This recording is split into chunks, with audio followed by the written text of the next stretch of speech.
नमस्कार. तुम्हा सर्वांचं पुन्हा माझ्या यूट्यूब चॅनलवरती स्वागत. आज आपल्याला बघायचा सेतू अभ्यासक्रमाचा दिवस क्रमांक 21. या अगोदर आपण भागाकार ही क्रिया बघितलेली आणि या भागाकार क्रियेचाच इथं आपल्याला एक सराव करायचा आहे. आता सराव करण्यासाठी आपल्याला उदाहरणं दिलेली आहेत. ही उदाहरणं आपल्याला सोडवायची आहे. काही उदाहरणं मी तुम्हाला सोडून दाखवणार आहे. त्या अनुषंगाने त्याच पद्धतीने इतर उदाहरणं तुम्ही सोडवायची आहेत. आता या ठिकाणी बघा, खालील उदाहरणे सोडवा, भागाकार व बाकी लिहा. आता उदाहरण क्रमांक 2 आपण घेऊ. मग उदाहरण क्रमांक 2 आहे 5586 5586 आणि त्याला भागिले 87. आता 87 ने 5 ला भाग जात नाही म्हणून पुढचा अंक घ्यावा लागेल 55. पण 87 ने 55 लाही भाग जात नाही म्हणून पुढचा अंक घ्यावा लागेल 8. मग आता 558 होतील. मग 558 ला 87 ने कितीचा भाग जातो याच्यासाठी 558 मधला 8 एकक स्थानचा अंक आणि 87 मधला 7 म्हणजे भाजकाच्या एकक स्थानचा अंक जर आपण थोड्या बाजूला ठेवला, 8 ने 55 ला कितीचा भाग जातो तर 8 सक 48 8 साती 56 म्हणजे 8 45 8 सक 48 आणि 8 साती 56 म्हणजे 6चा भाग जातो. मग 6 ने भाग देऊ.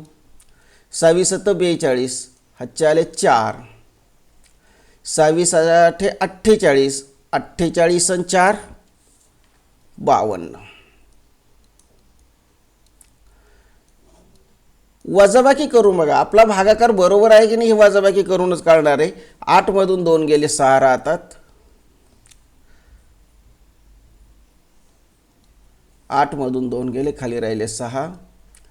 5 मधून 2 गेले खाली राहिले 3 आणि 5 5 गेला 0. भागाकार बाकी जी आहे ती 87 पेक्षा कमी आलेली, याचा अर्थ आपला भागाकार योग्य आहे. वरून 6चा घेतला. आता झाले 366. आता 87 ने 366 ला कितीचा भाग जातो हे बघण्यासाठी आपल्याला पुन्हा 6 बाजूला ठेवावे लागतील. 7 बाजूला 8 ने 36 ला कितीचा भाग जातो हे बघावं लागेल. मग 8 चोक 32 आणि 8 45 म्हणजे 4चा भाग जातो. 4 सत 28 हातचे आले 2 4 8 32 ते 34 348 यांची वजाबाकी करा. 6 मधून 8 जात नाही म्हणून 8 आणि 6 14 8 आणि 8 16 हातचा आला 1 4 आणि 1 5 आणि 1 6 आणि 3 3 गेला 0 बाकी उरली 18. तुम्हाला काय सांगितलंय भागाकार आणि बाकी लिहा. तर इथं भागाकार किती आलेला आहे, भागाकार आलेला आहे 64 आणि बाकी आलेली आहे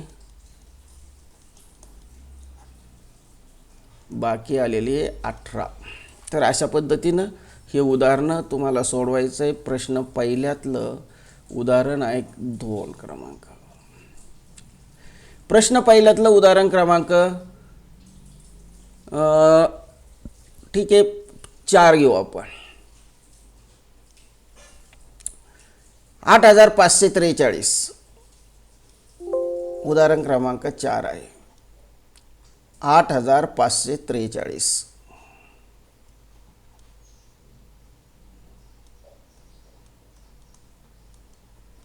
याला भागिले 41. आता 41 ना 8 ला भाग जात नाही म्हणून 5 ला द्यावा लागणार आहे. 5 घ्यावे लागणार आहे म्हणजे 85 होतील. मग 41 ना 85 ला कितीचा भाग जातो तर बघा 4 दुने 8 5 आणि 1 सोडून द्या. 4 दुने 8 म्हणजे 2चा भाग जातो. बे 1 बे आणि बे चोक 8 41 2 82. वजाबाकी करा. 85 मधून 82 गेले खाली राहिले 3. आता वरून घेतलाय 4चा. 41 ना 34 ला भाग जातो का नाही म्हणून भाग बसला शून्याचा. आता वरून घ्यायचा आहे पुन्हा 3चा. आता 343 होतात. 3 सोडून द्या, 41 मधला 1 सोडून द्या. 4 ने 34ला कितीचा भाग जातो? 4 8 32, म्हणजे 4 9 36 होता. 4 8 32, 8चा भाग जाईल. 8 1 8 आणि 8 चौक 32. बाकी किती उरते? 8 5 13, हातचा 1 आला. 2 आणि 1 3 आणि 1 4 आणि 0 बाकी उरते 15. म्हणजे इथं भागाकार येतो, भागाकार येतो 208 आणि बाकी येते 15. बाकी येते 15. तर अशा पद्धतीनं ही भागाकार तुम्हाला करता येतील. इथं बघा, ताशी 48 किलोमीटर वेगाने 336 किलोमीटर अंतर जाण्यासाठी किती तास लागतील? साधं सोपं आहे. 336ला 48नं भागायचं आहे. गिरिजाला 1400 पुस्तके भरण्यासाठी 35 खोकी आणली. 1400 पुस्तके भरण्यासाठी 35 खोकी आणली. प्रत्येक खोक्यातील पुस्तकांची संख्या समान आहे. तर प्रत्येक खोक्यात तिनं किती पुस्तके भरली? म्हणजे आपल्याला काय करावं लागणार आहे? 1400 पुस्तकांची 35 समान भाग करावे लागतील. म्हणजे 35नं 1400ला भागावं लागणार आहे. इथं 1400ला 35नं भागायचं आहे आणि जो भागाकार येईल तेवढी पुस्तकं तिनं प्रत्येक खोक्यामध्ये भरली. सहलीसाठी प्रत्येकाने 65 रुपये वर्गणी दिली. एकूण 2925 रुपये जमले. तर किती जणांनी वर्गणी दिली? म्हणजे 2925चे 65 समान भाग करावे लागतील. म्हणजे इथं 2925ला आपल्याला 65ने भागावे लागेल आणि जो काही भागाकार येईल तेवढ्या मुलांनी वर्गणी या ठिकाणी दिलेली. कोणत्या संख्येला 56ने गुणल्यास गुणाकार 9688 येतो? हे उदाहरण आहे, 5वं उदाहरण. प्रश्न क्रमांक आहे 5. कोणत्या संख्येला 56ने गुणल्यास गुणाकार 9688 येतो? मग कोणत्या संख्येला 56ने गुणावं? तर हे काढण्यासाठी आपल्याला काय करावं लागेल? 9688ला 56ने भागावं लागेल. 9688 भागिले 56. मग 56ने 96ला 1चा भाग जाईल. 56 1 56, 6 6 गेले 0, 5 आणि 4 9, 40. वरून 8चा घेतलाय, वरून घेतलाय आपण 8चा. आता 4 8ला 56ने कितीचा जा? 5 8 40. पण 8ने जाणार नाही, कारण पाठी इथं 40ला पूर्ण भाग जातो. इकडं वरती 8 आहे पण इथं 6 आहे, म्हणजे 6ने अजून गुणायचे. म्हणजे 8 45, 5 8 40, 5 7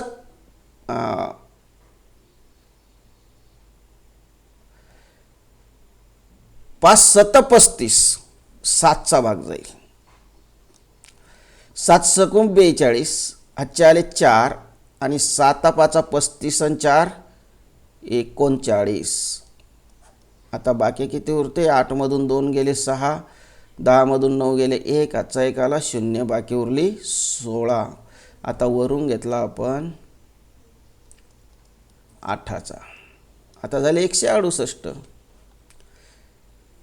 मला वाटतं 3चा भाग जातो. 5 2 10, 5 3 15, 3चा भाग जातो. 3 सक 18, हातचा आला 1, 3 5 15 आणि 1 16, म्हणजे 3चा भाग गेला. आणि 168 मधून 168 गेले, बाकी किती राहिले? 0.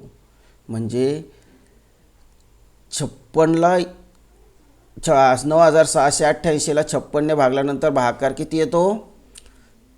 173 येतो. याचाच अर्थ 173ला जर 56ने गुणलं तर गुणाकार किती यायला पाहिजे? 9688 यायला पाहिजे. हा गुणाकार वाटल्यास तुम्ही करून बघायचा आहे. तर असे हे झाले या ठिकाणची उदाहरणं.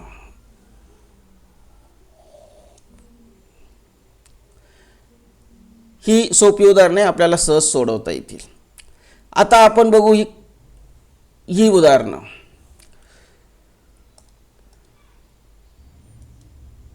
बघा आता, आबांनी 10,000 रुपयापैकी 7,000 रुपये शाळेला देणगी दिली. उरलेली रक्कम प्रत्येक इयत्तेत सर्वांगीण प्रगती दाखवणारा एक याप्रमाणे 6 विद्यार्थ्यांना बक्षीस म्हणून समान वाटण्यास सांगितले, तर त्या प्रत्येक विद्यार्थ्याला किती रुपयांचे बक्षीस मिळेल?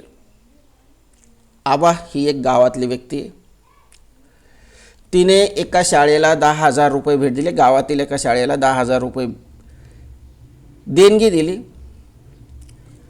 पण देणगी देताना 7,000 रुपये देणगीमधून दिले आणि उरलेली रक्कम म्हणजे 10,000तून 7,000 गेल्यानंतर जी रक्कम उरणार आहे 3,000 रुपये, तर त्या 3,000 रुपयामध्ये प्रत्येक वर्गात प्रथम येणाऱ्या म्हणजे सर्वांगीण प्रगती दाखवणारा असे 6 विद्यार्थी म्हणजे 6 वर्ग आहे, 6 विद्यार्थ्यांना बक्षीस म्हणून वाटण्यास सांगितले, समान बक्षीस म्हणून वाटण्यास सांगितले. तर प्रत्येक विद्यार्थ्याला किती बक्षीस येईल? आबाकडील रक्कम किती आहे या ठिकाणी?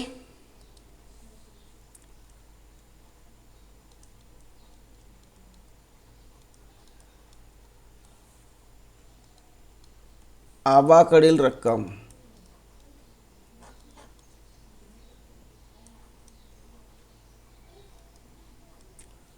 रक्कम किती आहे? 10,000 रुपये.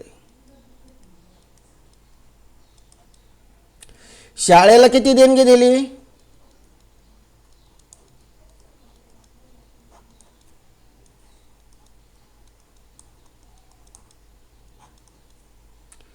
बरोबर 7,000 रुपये. आणि बक्षिसासाठी रक्कम किती?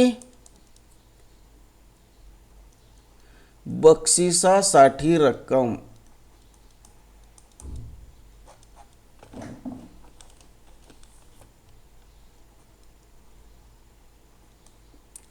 10,000पैकी 7,000 रुपये जर शाळेला देणगी आहे आणि मग राहिलेले पैसे काय करायचे? बक्षिसासाठी वाटायचे. म्हणून 10,000 वजा 7,000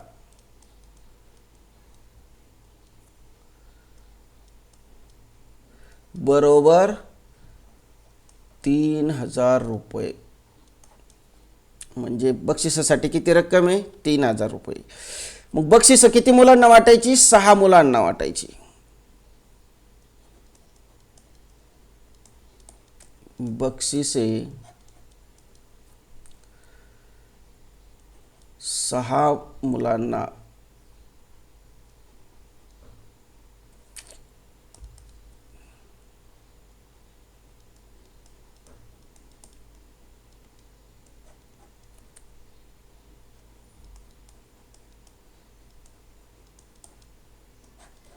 वाटायची आहेत. बक्षिसे 6 मुलांना वाटायची आहेत आणि म्हणून एका मुलाला मिळणारे बक्षीस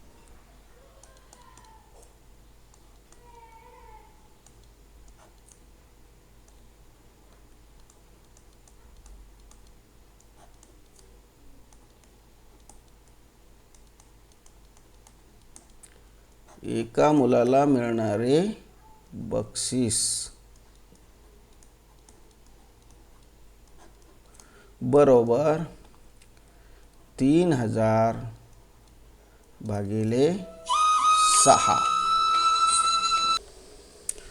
बक्षिसाला 3,000 रुपये आहेत. म्हणजे आपल्याला जर 6 मुलांना बक्षीस वाटायची म्हणजे एका मुलाला मिळणारं बक्षीस काढण्यासाठी आपल्याला काय करावं लागणार आहे? 3,000ला 6ने भागावं लागणार आहे. मग 3,000ला जर 6ने भागायचं असेल तर मग या ठिकाणी पहा आता 3,000 भागिले 6 6 पंचे 30 बाकी शून्य उरली. वरून शून्याचा घेतला भाग शून्याचा जातो. पुन्हा वरून शून्याचा घेतला तर भाग शून्याचा जातो. म्हणजे 6ला जर 3,000ला जर 6ने भागलं तर किती येतात? 500 येतात. म्हणजे इथं येतील 500 रुपये. म्हणजे एका मुलाला मिळणारं बक्षीस किती असणार आहे? 500 रुपये. अशा पद्धतीने ही उदाहरणं आपल्याला सोडवता येतात. म्हणजे आता या उदाहरणामध्ये काय झालेलं आहे? कोणत्या कोणत्या क्रिया कराव्या लागल्या आहेत? तसं आपण संख्यांवरील क्रिया हा भाग बघतोय. पहिली क्रिया करावी लागली वजाबाकीची. आणि दुसरी क्रिया करायला लागली भागाकाराची. म्हणजे थोडक्यात ही मिश्र उदाहरण म्हणायचं आहे. हे झालं प्रश्न क्रमांक 1. आता प्रश्न क्रमांक 2.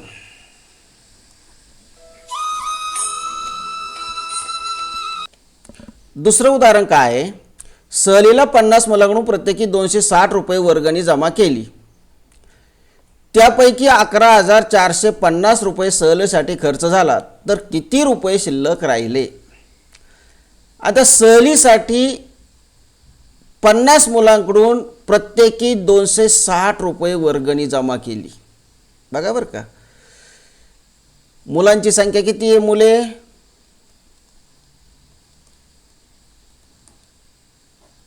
मुलांची संख्या दिलेली आहे 50. वर्गणी किती जमा केली? प्रत्येकाची वर्गणी किती आहे? प्रत्येकाची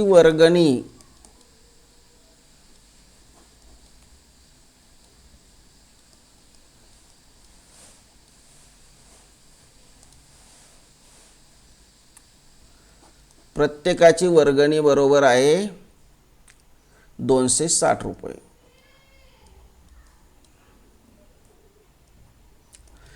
त्यांनी म्हणलंय काय?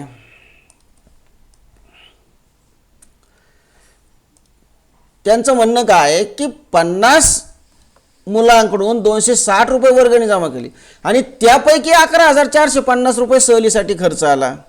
म्हणजे अगोदर आपल्याला काय करावं लागणार आहे की 50 मुलांकडून 260 रुपयाप्रमाणे किती वर्गणी जमा झाली हे आपल्याला अगोदर काढावं लागणार आहे. मग एकूण वर्गणी किती जमा झाली हे काढायचं आहे. म्हणजे एकूण वर्गणी बरोबर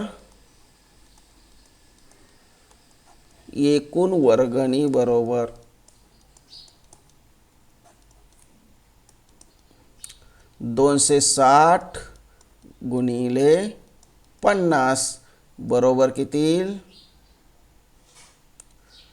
ही 2 शून्य आणि 5 न जर गुणलं तर 5 36, हातचे आले 3, 5 दोन्ही 10 आणि 3 13, म्हणजे 13,000 रुपये. किती वर्गणी जमा झाली? 13,000 रुपये. आता सहलीसाठी किती खर्च आला? 11,450.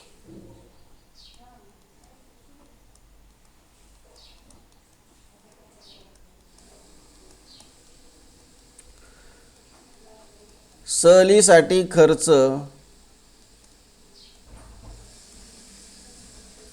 बरोबर 11,450 रुपये. आता सहलीसाठी 11,000, किती रुपये शिल्लक राहिले? मग आता एकूण वर्गणी जर 13,000 रुपये आणि खर्च 11,450 रुपये, म्हणजे आपल्याला काय करावं लागेल? 13,000तून 11,450 वजा करा. शिल्लक रक्कम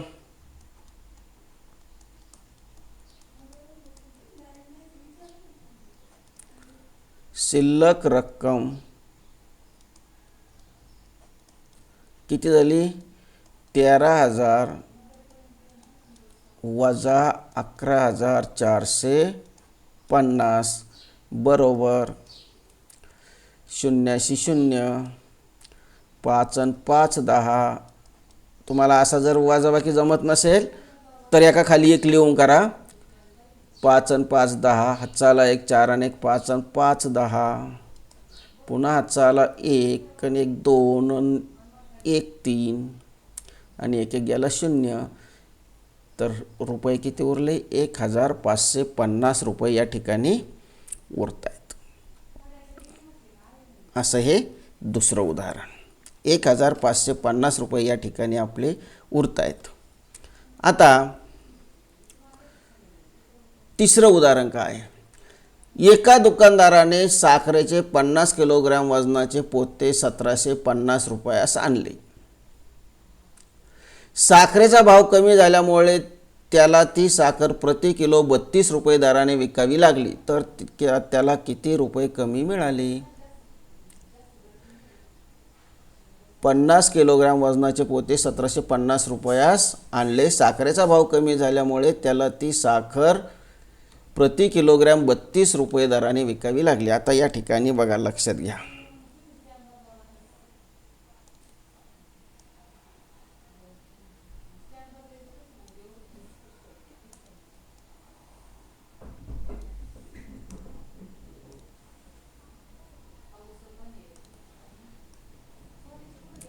उदाहरण क्रमांक आहे 3.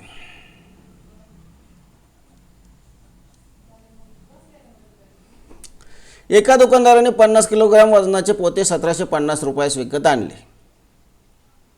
बरोबर आहे. साखरेचा भाव कमी झाल्यामुळे त्याला ती साखर प्रति किलो 32 रुपये दराने विकावी लागली. आता एक गोष्ट लक्षात घ्या, 50 किलोग्रॅम साखर त्याने 32 रुपये दराने विकली.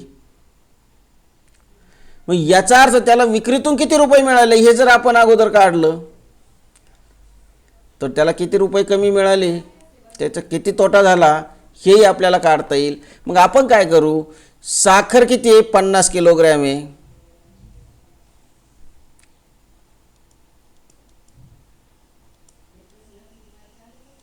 साखर आहे 50 किलोग्रॅम.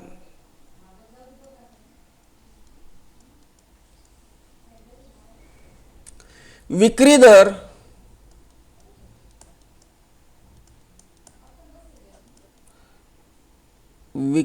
काय आहे, 32 रुपये प्रति किलो.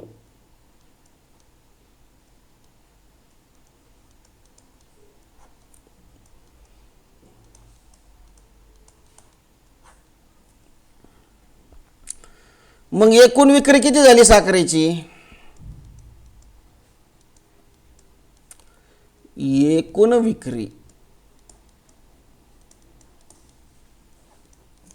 विक्री बरोबर 50 किलो साखर 32 रुपये विक्री बरोबर 0, 5 दुने 10, हातचा आला 1, 5 त्रिक 15 आणि 1 16, 1600 रुपये.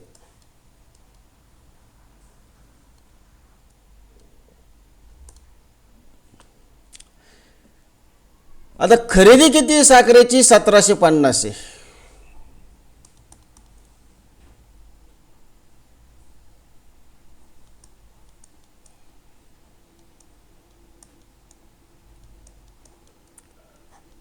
साखरेची खरेदी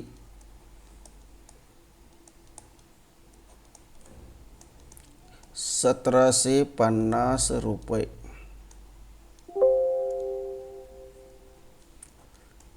साखरेची खरेदी आहे 1750 रुपये. मग आता प्रश्न काय विचारलाय बघा आपल्याला, की तर त्याला किती रुपये कमी मिळाले. मग आता त्याला किती रुपये, त्याने जर साखर घेतली 1750 रुपयाला, 1750 रुपयाला विकली 1600 म्हणजे 1600 रुपयांना, मग त्याला किती रुपये कमी मिळाले. मग दुकानदाराचे नुकसान म्हणू आपण किंवा दुकानदाराचा तोटा म्हणू.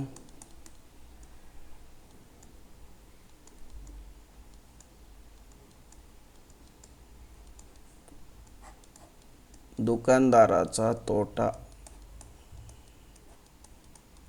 किती, 1750 वजा 1600 रुपये बरोबर 1600 मधून 1700 गेले, 1700 मधून 1600 गेले 100 आणि वरचे 50 म्हणजे 150 रुपये. म्हणजे दुकानदाराला किती रुपये कमी मिळाले, म्हणून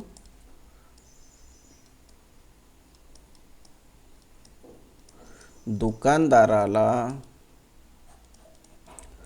150 रुपये कमी मिळाले.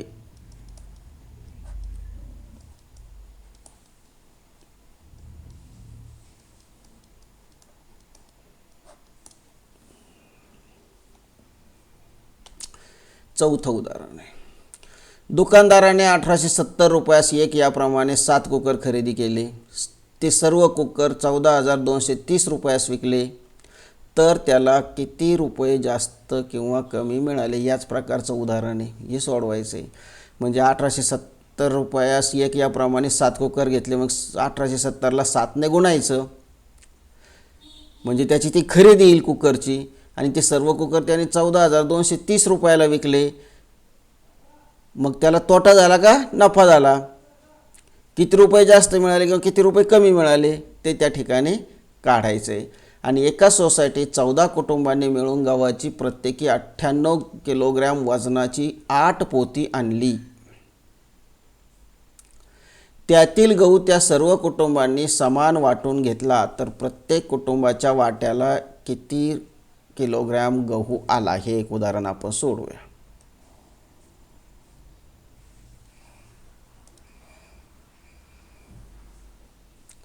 बघा आता, एका सोसायटीत 14 कुटुंब आहे आणि गव्हाची प्रत्येकी 98 किलोग्रॅम वजनाची 8 पोती आणली आणि तो सर्वांनी वाटून घेतलाय, समान वाटून घेतलेला आहे. तर किती, प्रत्येक कुटुंबाला किती गहू आलेला आहे हे आपल्याला विचारलेलं आहे. तर आता उदाहरण क्रमांक आहे 5. अगोदर आपण काय करू, 98 किलोग्रॅम गहू आहे. एका पोत्यात गहू किती आहे? म्हणजे गव्हाचे एक पोते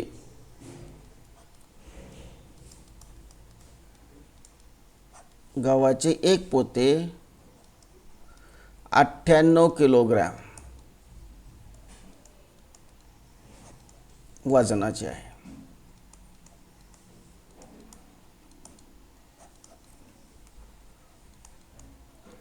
आणि पोते किती आहे? 8 आहे. पोते किती आहे? 8 आहे. म्हणून 8 पोत्यातील गहू, म्हणून 8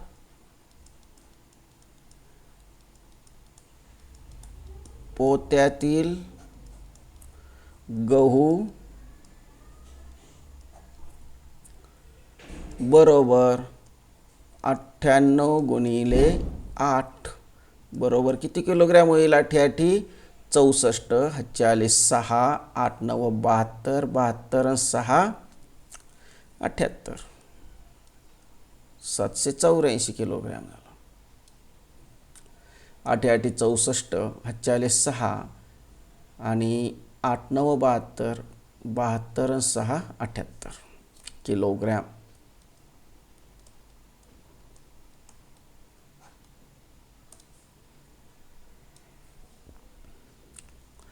आता तो किती कुटुंबांमध्ये वाटलाय? 14 कुटुंबांमध्ये वाटलेला आहे.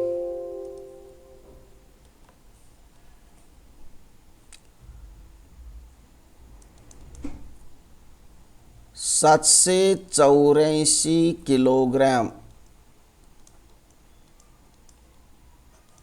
गहू 14 कुटुंबांना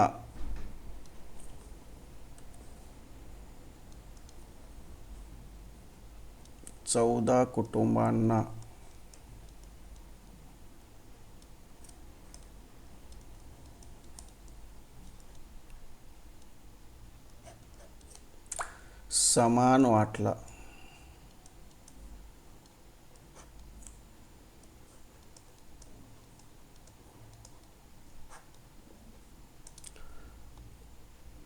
बरोबर आहे. आणि मग एका कुटुंबाला आलेला गहू, म्हणून एका कुटुंबाला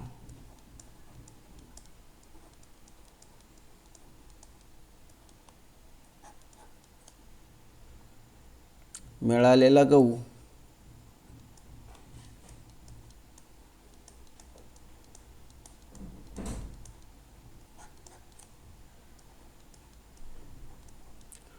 बरोबर 784 भागिले 14.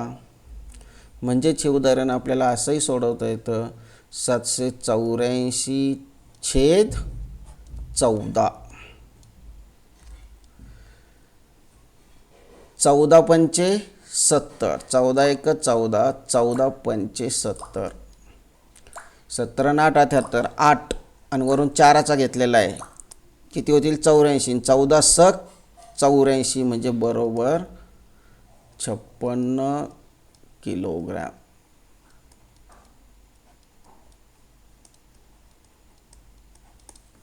म्हणजे प्रत्येक कुटुंबाला किती गहू वाट्याला 56 किलोग्रॅम गहू वाट्याला आलेला आहे. इथं वाटलंच तर उत्तर लिहिता येईल, 56 किलोग्रॅम गहू वाट्याला आलेला आहे. अशा पद्धतीनं ही जी उदाहरणं आहेत ही उदाहरणं तुम्ही या ठिकाणी सोडवायची.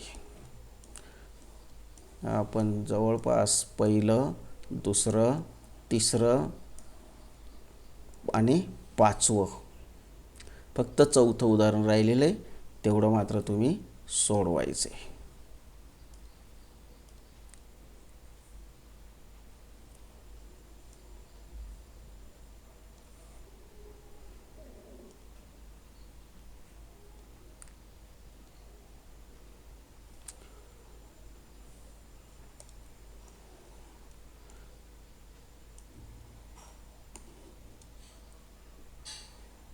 या ठिकाणी हे प्रश्न आपल्याला दिसतील, जे उत्तरही साईडला दिसतील.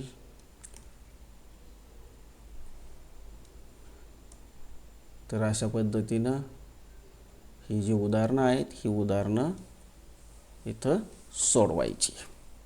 धन्यवाद.